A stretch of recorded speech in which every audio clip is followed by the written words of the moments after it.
Okay, I am now choosing to do this filming because I have something needing to come through, and it has been building up for years.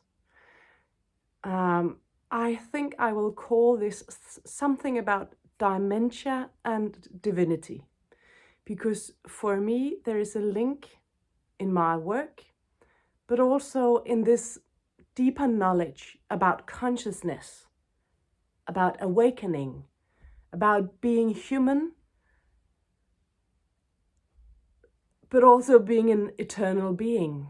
We are all made out of consciousness, and so many people are, we call it waking up these days. There are so much spiritual awakening, so much work going on the inside in every one of us. Some of us are very aware of what's happening, and some are not. The spiritual communities are growing rapidly, and there are so many people out there sharing their truths. And I honor that. I love that there are so many people speaking their truth. But also, it is important for me to state that I have no clue about what this is that I am delivering, other than it's energy that needs to come through for those of you who can resonate with this. If it's truth, I don't know. I would never say that I have the truth, but I have part of the truth, because we are all part of this awakening and living, breathing, spiritual enlightenment that's going on. We are human beings, but we are also eternal beings. We are made of consciousness.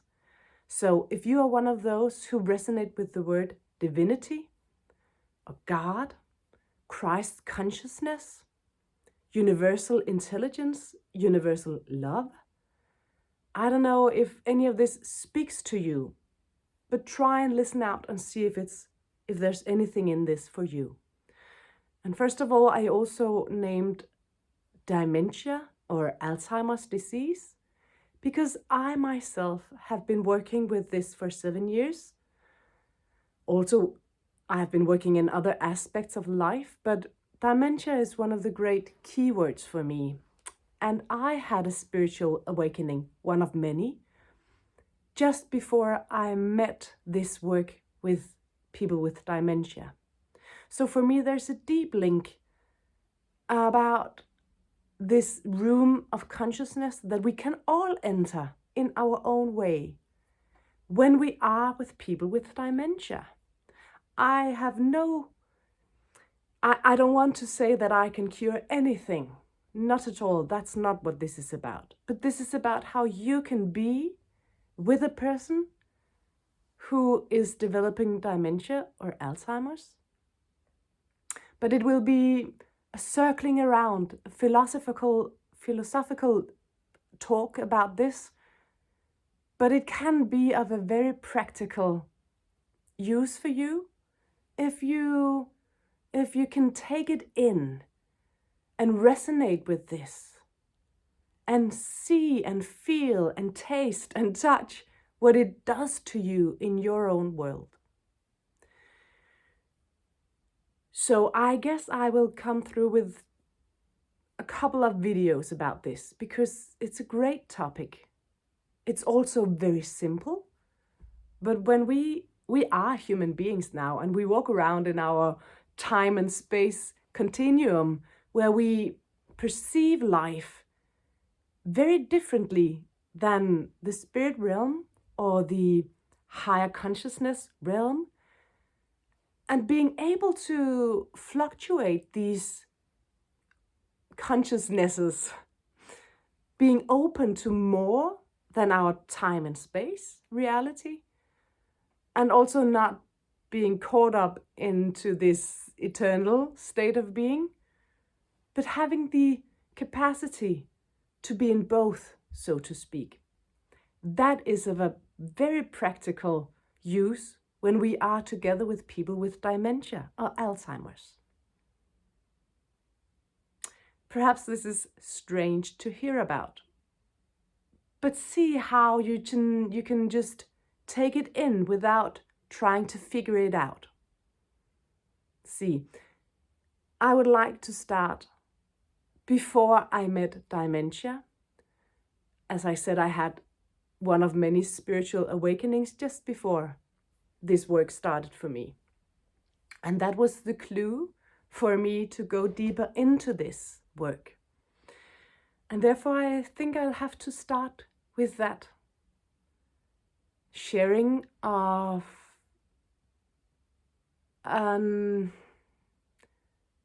I guess I could call it an enlightened experience, but that, yeah, well, I don't know. You can call it whatever you'd like.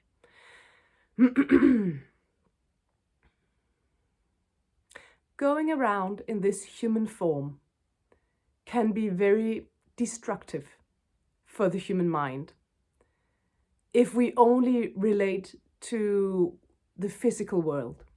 I had a period of time where I was very caught up in the physical, trying to figure the spiritual out. I tried really to figure out what's it all about, because I have had, since I was a child, I have had opening experiences. I have had communication with other life forms. I feel like I have had visitors from beyond. I know I have had visitors from beyond. I know I have been speaking with what you can call inner guides, higher consciousness. And I also had this out-of-body experience when I was a child, where I was up in the galactic spheres and really had a deep connection with universal love, universal intelligence, all there is, God, Christ consciousness. I don't know what exactly to call it, but I can recognize the frequency when I hear others talk about it, and it definitely rings or resonates into near-death experience. People who have had these kinds of experiences turn back into their human form, but feeling so relieved because they have touched love. And when I was in my mid-30s, I had an experience that was very physical, of depression and crisis, existential crisis, spiritual crisis. I couldn't figure out what this world is about.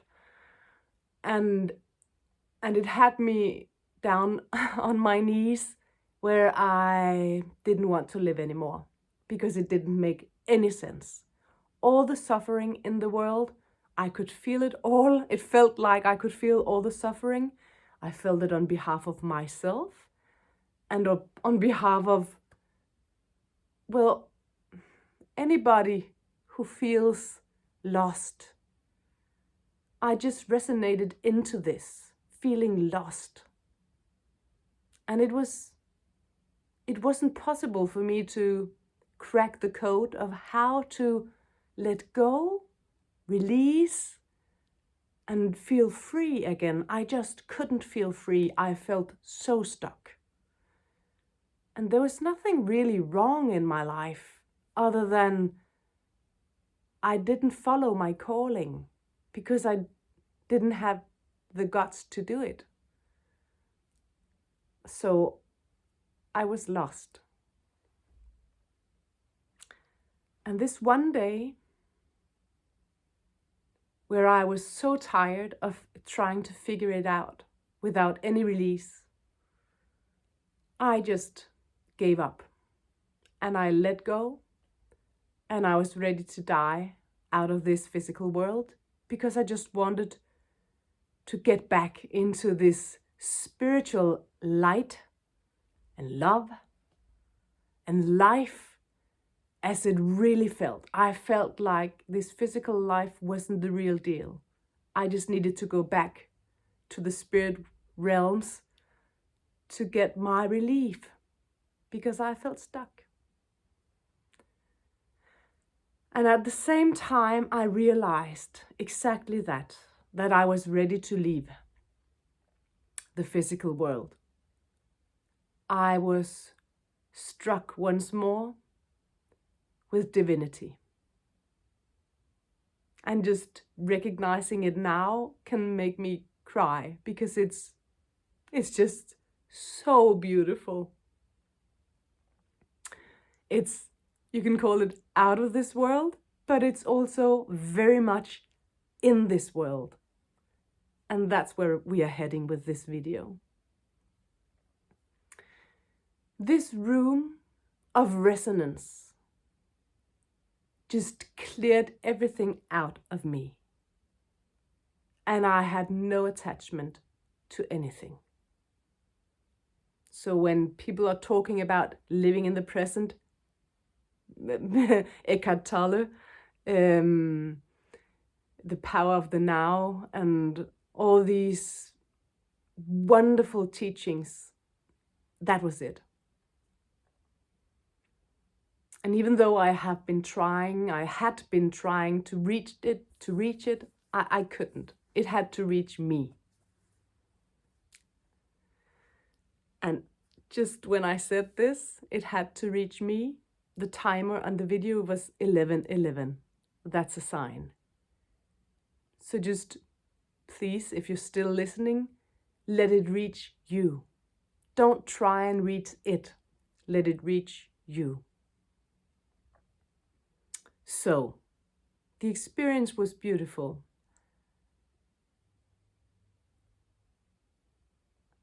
I had this profound seeing in my inner eye. I have clear vision. I am kind of clairvoyant.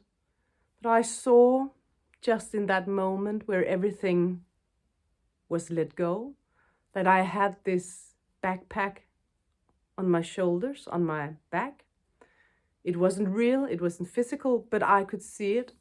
So, and some energy form helped me release it, take it off. I didn't do it, but it was taken off of me and put down beside of me.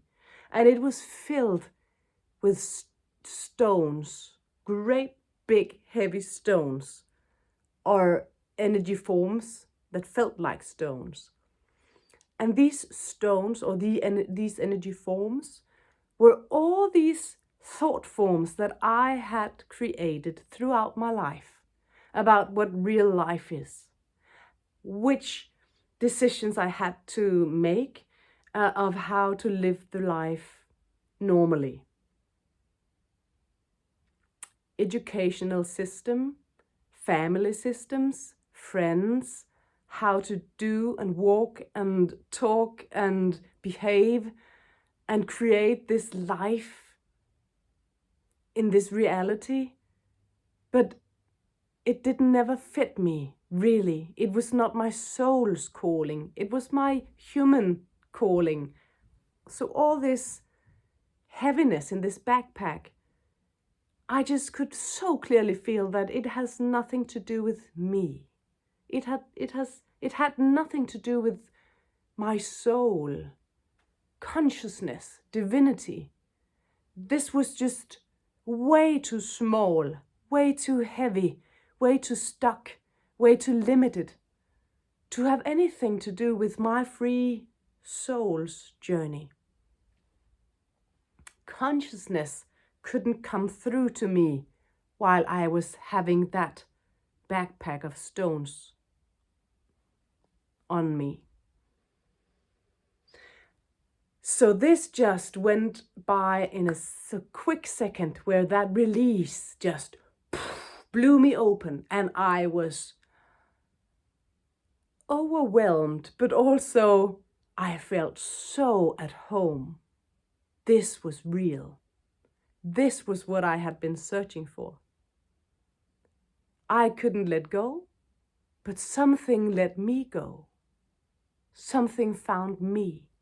I cannot explain what it was, how it happened, other than what I'm trying to put into words now. So, that realization made me sit in wonder and awe. I was out in the nature at this time when it happened. And I felt like a little newborn, or just a little bird just cracked out of the egg, I felt so new and so fine and so beautiful, but also very vulnerable. It wasn't scary at all. It was just pure light, pure life, pure consciousness. And I was just one vibrant being that, after having been in this depression state for a year where I couldn't work, I had been sick for a year. But now, in an instant, I was vibrating. Everything in me was alive. And I just knew things will never be the same.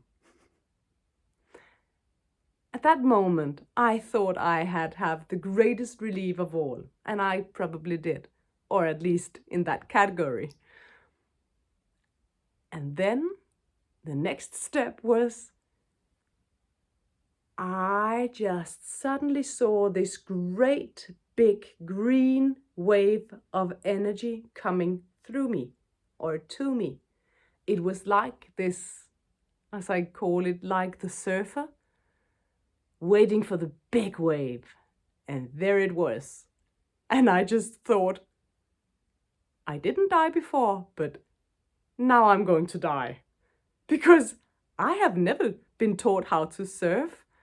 And that great big wave coming to me, it felt so strong and powerful. And it was like, I cannot do that. I cannot stand up to that. I have just been reborn. I am new. I'm just this little, just cracked out of the egg little bird.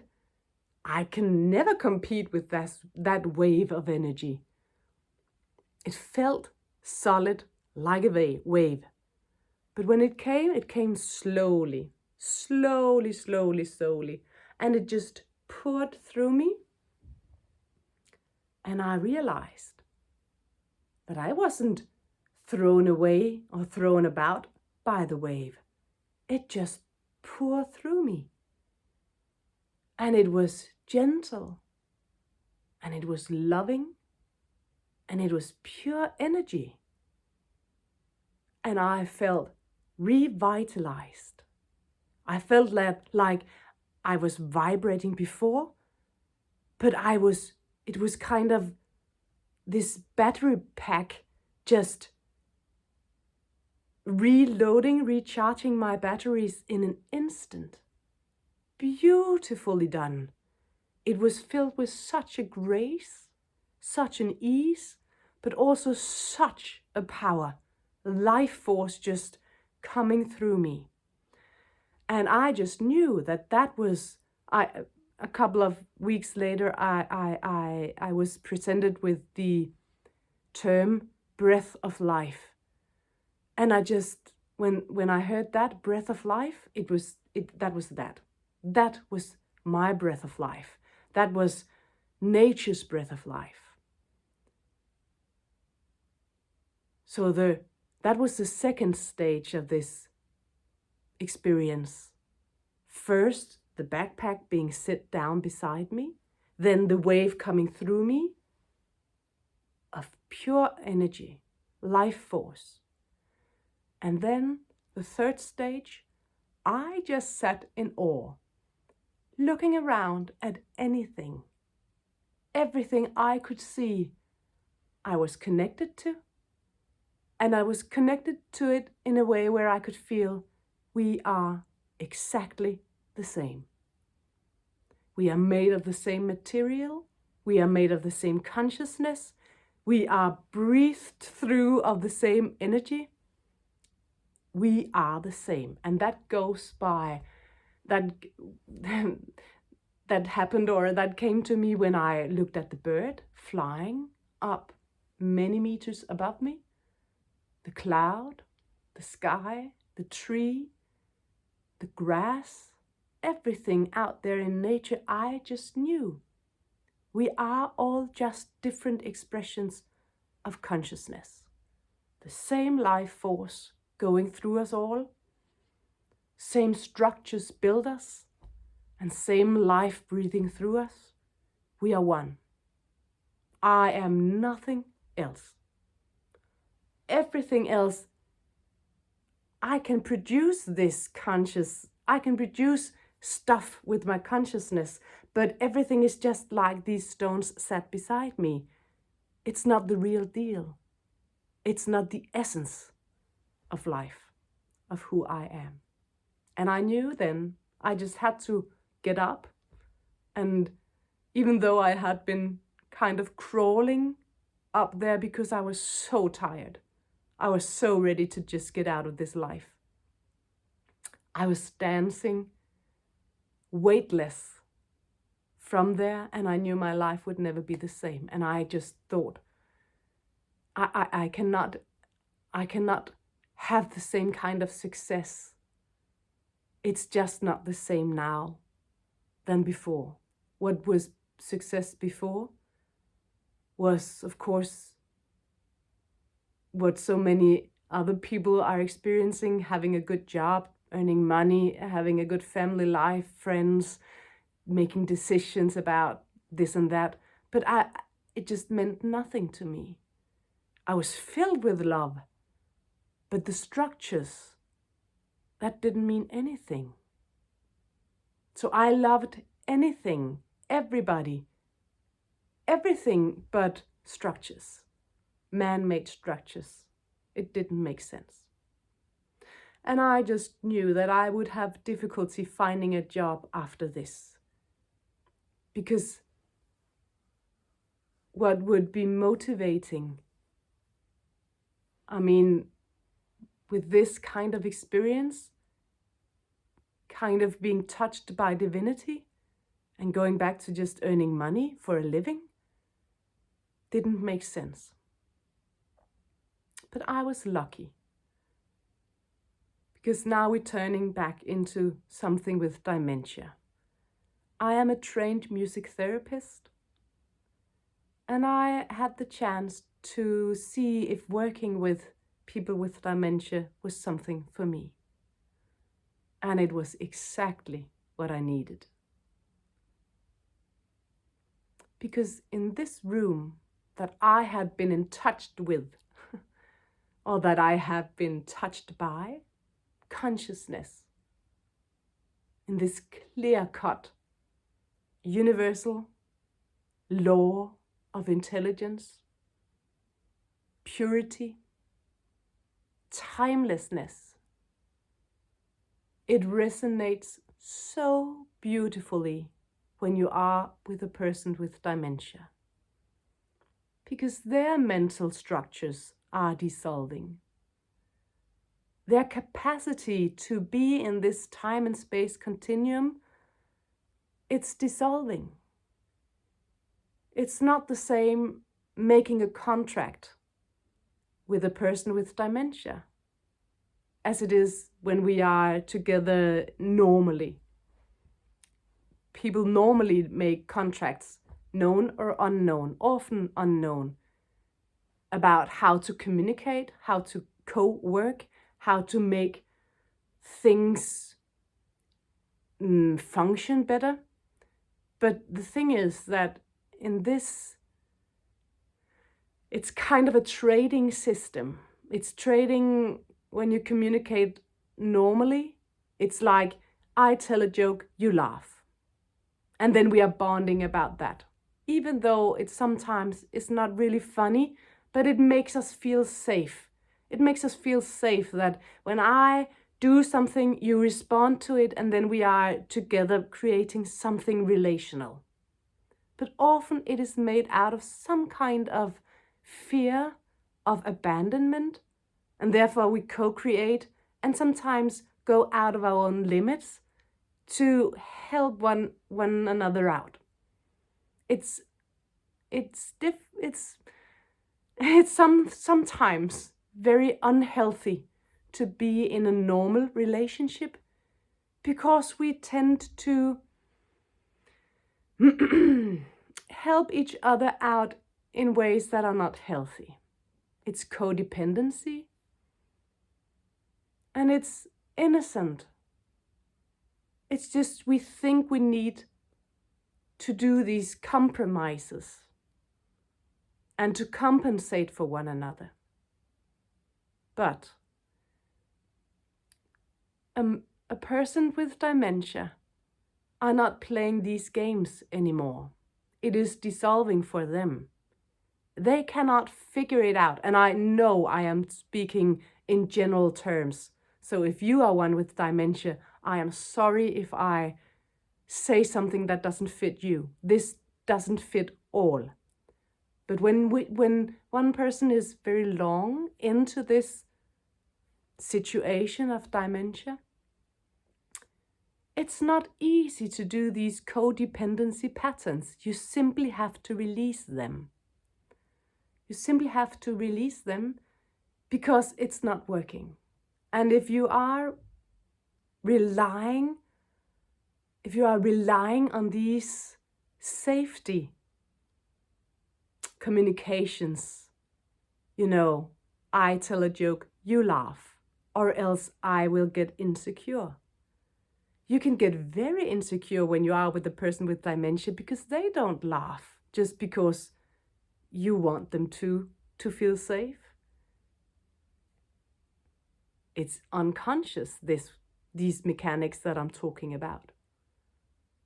But a person with dementia, what they do relate to is this pure resonance out of silence, out of consciousness,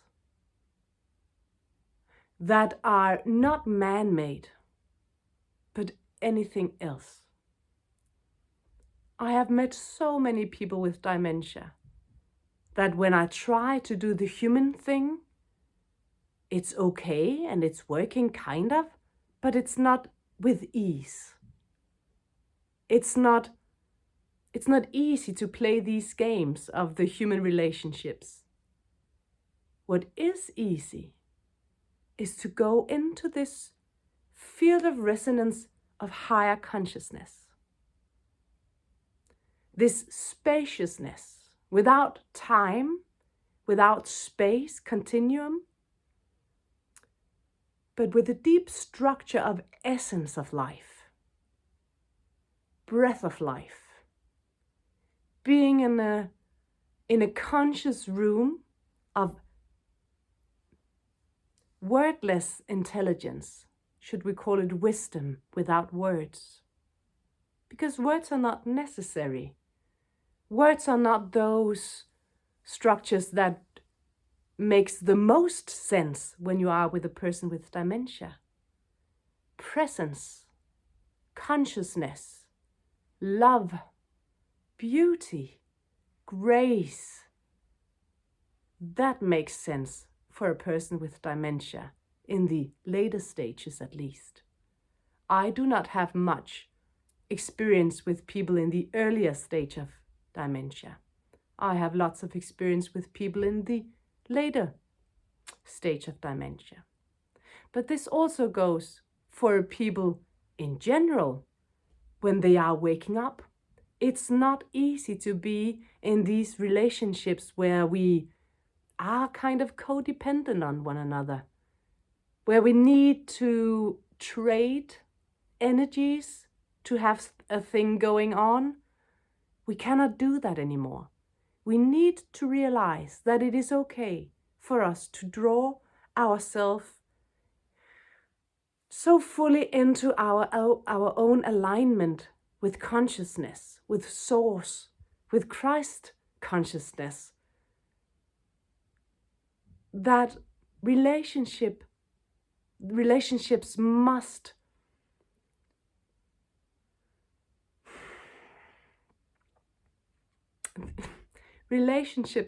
first of all rely on consciousness itself, not another human being. Then, when we can relate to our own inner consciousness and spaciousness and grace and beauty and timelessness, and really resonate with divinity, then we can be a force, a powerful force of light and love, consciousness, wisdom, for a person with dementia. They really resonate into this. Many of them. Of course, I cannot speak on behalf of everybody. But if you try to be in stillness and go very deep into that stillness, not only with yourself, of course, first of all with yourself, but secondly with a person with dementia, you will feel the resonance really, really be a soothing system for them. You will be aligned with yourself and your higher consciousness, and they will too. And perhaps this is not for everybody. Of course it is not. But if you are one of those who clicked this title because of the words divinity, dementia, or whatever I choose to call this, there can be something in this for you, and you must trust your own inner guidance. You must trust your own silence. You must trust the wisdom that's coming through, because that is what you need to go deeply into to be able to really be in a meaningful space of higher or deeper consciousness with a person with dementia. You need to realize space and time is true, but it's also not true. And to be able to be in this continuum, it can save, I should say, it can save the soul's journey of the person with dementia. That sounds pretty amazing, and I do not know, of course, if it's true, but I guess there's something in this. So, this just had to be said today, and I just had to let it come out. I will be working with this for a period of time, and you are so welcome to make contact, or I should say come visit me. My website is in Danish, so it's probably not for all of you, but yeah, I'll put some description in the link below, in the description box below. And perhaps you will find more videos with this if it resonates. Yeah, there's something about this that is important for some out there. Divinity and dementia, it can be a portal to awakening, to deepening and opening up a consciousness. So if you resonate, I guess I'll see you around, or else just enjoy your own presence. Please. Thank you.